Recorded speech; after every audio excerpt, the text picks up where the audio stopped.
What happens when police officers get a call that sounds almost like a joke, but turns into a full-blown wrestling match with a 5.5-foot alligator? That is exactly what you're about to watch. This isn't a normal traffic stop, a domestic disturbance, or even a routine animal call. This gator has somehow ended up inside an apartment building, and now these officers have to figure out how to get it out without getting bitten, injured, or making the animal even more aggressive. And listen closely, because almost immediately, you'll hear them realize that the equipment they have may not be ideal for the job. They're talking about blankets, controlling the animal's head, keeping its mouth shut, and even wishing they had a catch pole. What follows is a bizarre combination of police teamwork, improvisation, nervous laughter, and some very real danger. And trust me, this gator is not interested in cooperating. Watch how quickly a simple animal rescue turns into a serious physical challenge. Yeah, cover him up. First.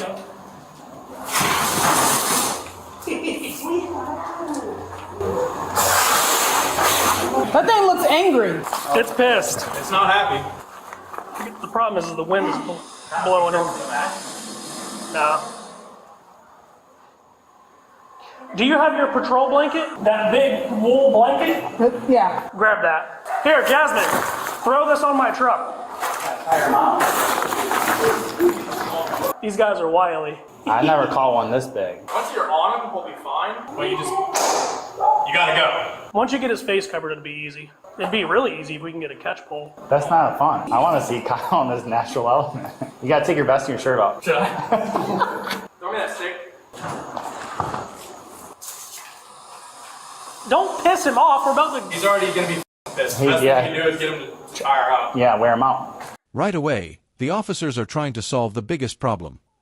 How do you control an animal whose strongest weapon is its mouth? Covering the head is not just about calming the gator down. It also limits what the animal can see while giving the officers a chance to position themselves. But notice the problem. The blanket is lightweight, the wind is working against them, and nobody wants to put their hands anywhere near those jaws. They're also communicating before making the grab, which is important because multiple people moving independently could make the animal unpredictable. And then comes the moment where they decide somebody has to actually go hands-on. Would you volunteer for that job? You guys called? Oh no. Oh no. What is that? It's not a blanket. The big wool one. This is what they gave me. Showy, don't you do this for a living? Hey, we do this for fun. The wind's blowing. I want to give him. Only got babies working up there, motorcycle and air, West person. Criminal focus here, okay, without babies, working only. I worked there twice. What you need me to do? We're just trying to cover his head up, and then Kyle's gonna jump on him. You want me to call FTC or no? All right. I don't know where the exact head is though. Oh! Right there.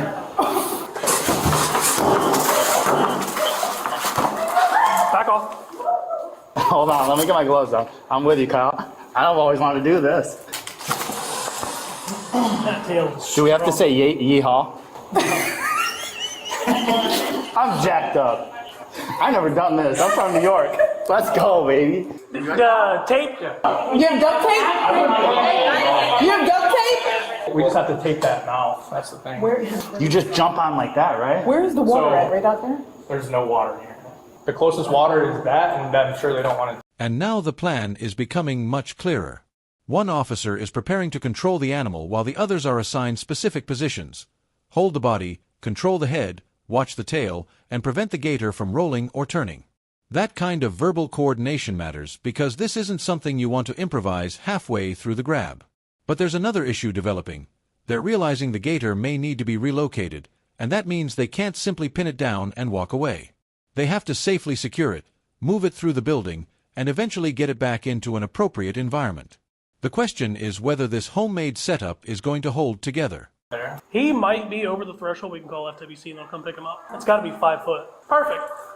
That'll work. Yeah, that'll work. Where do you want me, Kyle? So what we're gonna do when I go, basically everybody else just hold him down. Okay, so he doesn't roll. You want to grab the back of the head and I'll try to pin the mouth? Yeah. I've been waiting for my Florida man credentials. He's getting pissed. He knows I'm coming. He knows you're here too. This is what I live for. I wonder if I can use the blanket to wrap his head a little bit. He's probably got a thrash, huh? Do you want another blanket or no? Because Olivia might have one. Yeah. Let's get another big, thick blanket. Let me try to get this edge underneath his jaw. Maybe we can get lucky here. Yeah, calm down. Nope.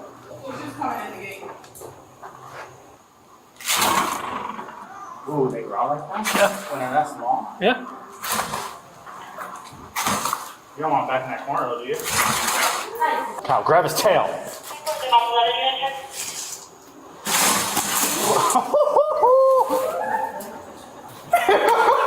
Fishing wildlife? We are fishing wildlife. He's gonna just keep going back. He ain't got no reason to go forward. This is where the environment itself becomes part of the problem.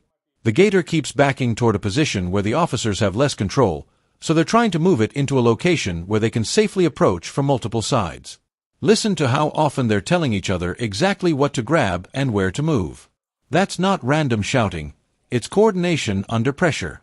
But then you hear the screaming and the sudden movement, and you can see why this is dangerous. A gator doesn't need to chase someone for this to go wrong. One sudden whip of the body or tail can knock somebody off balance and put them much closer to the jaws than they intended. Kyle, grab that tail and just yeet him out of there. Ooh, that might be a good spot. Because then he can't turn on you, right? Can't turn.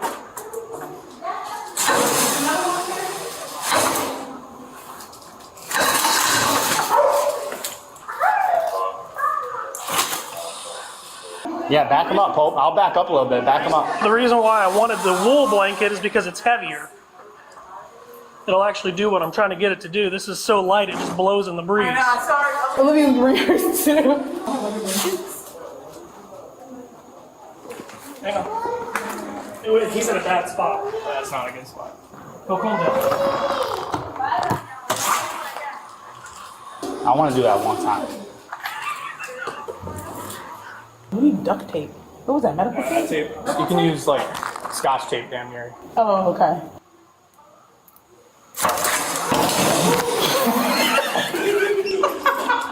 Girl, what do you keep jumping for? Just keep doing that. I'll get tired. Oh, I know. You're so big and bad. Damn, I need that heavier blanket. Do you have another blanket? Come give it a shot. No! How many people do I have to ask for a wool blanket? It's literally supposed to be in your car. That's what they gave us. And you got a baton? Oh, right here. I think Jim can take it. Wait, I gotta show my best friend. Can we stop taking pictures and get a wool blanket from somewhere, please? There we go. All right, pull him out.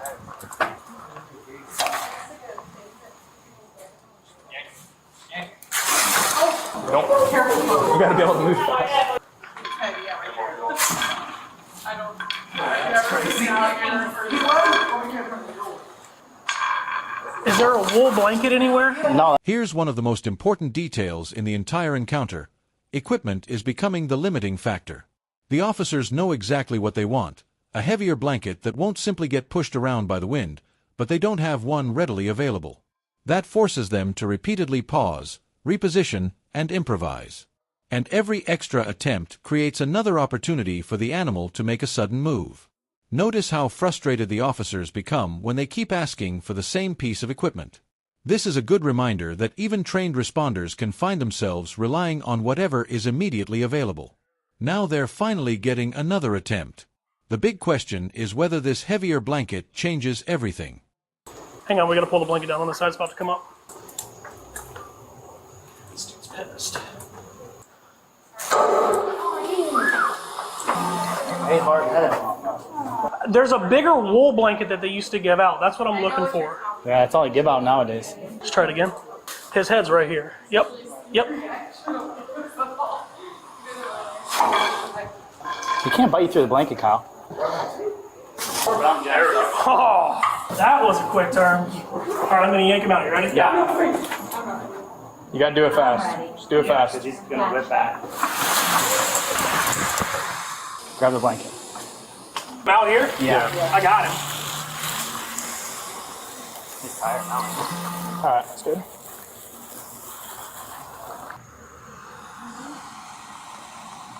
If you can,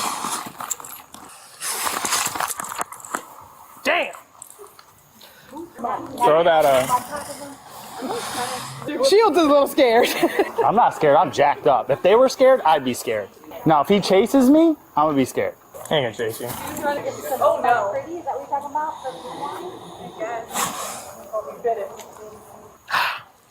This blanket's too light. Yeah, I know. You're so big and bad. Somebody to hand it to us when we're ready. You want one of these sticks? He's probably gonna whip one more time. Will you stop? I'm gonna get him off the blanket. I got a heavier blanket. The residents gave it to us. That's amazing. They said we could keep it. As long as it's heavier, yes, it's much heavier. There we go. That's a heavier blanket. That's not going. And finally, they have the piece of equipment they've been asking for almost since the beginning. Now watch what changes. The heavier blanket gives them much better control, especially around the head. They're still treating the animal as unpredictable, and they're repeatedly warning each other not to get bitten. That's exactly the kind of communication you want to hear when several people are physically restraining a powerful animal. But the danger isn't over. In fact, they're about to get even closer because they need to secure the mouth and body well enough to transport this gator out of the building. One mistake here could undo everything they've accomplished so far.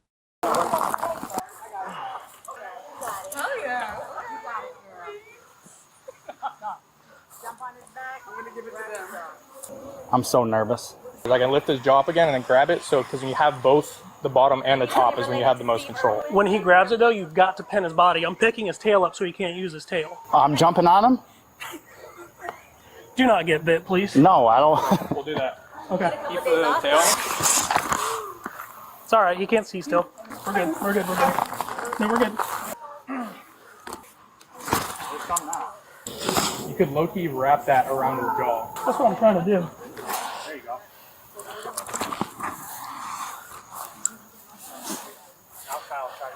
Hang on, he's backing up.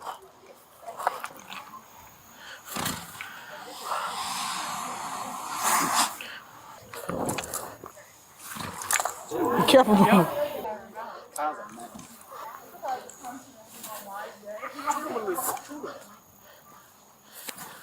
Damn, dude. Cooperate with me, my guy.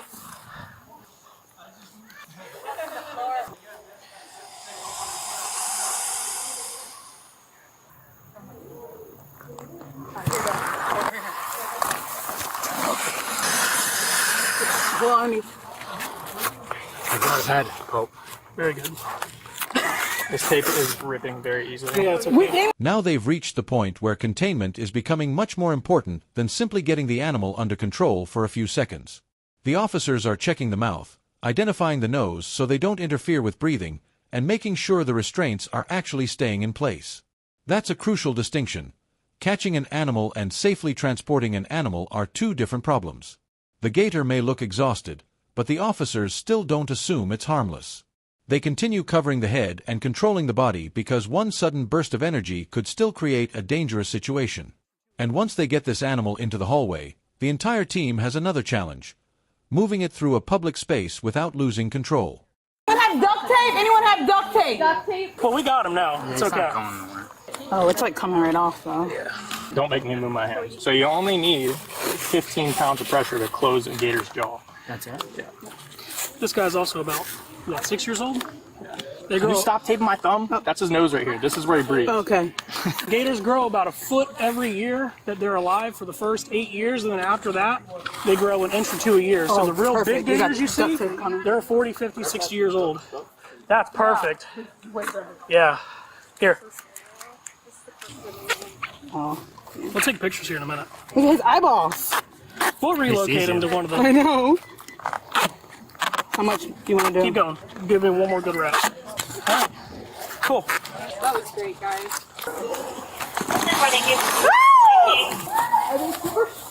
Yeah. You're gonna need probably 2 people to carry him.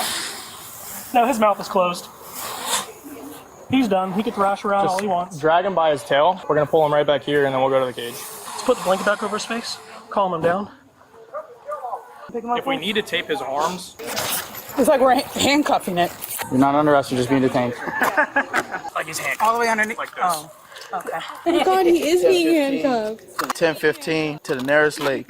Wait, he's sliding right here. It's okay. See? 509. Is your knife? Yeah. You guys are clear the hallway. Clear the hallway. Sorry to give it back to you like this. We tried to handcuff him, it didn't work. It's okay.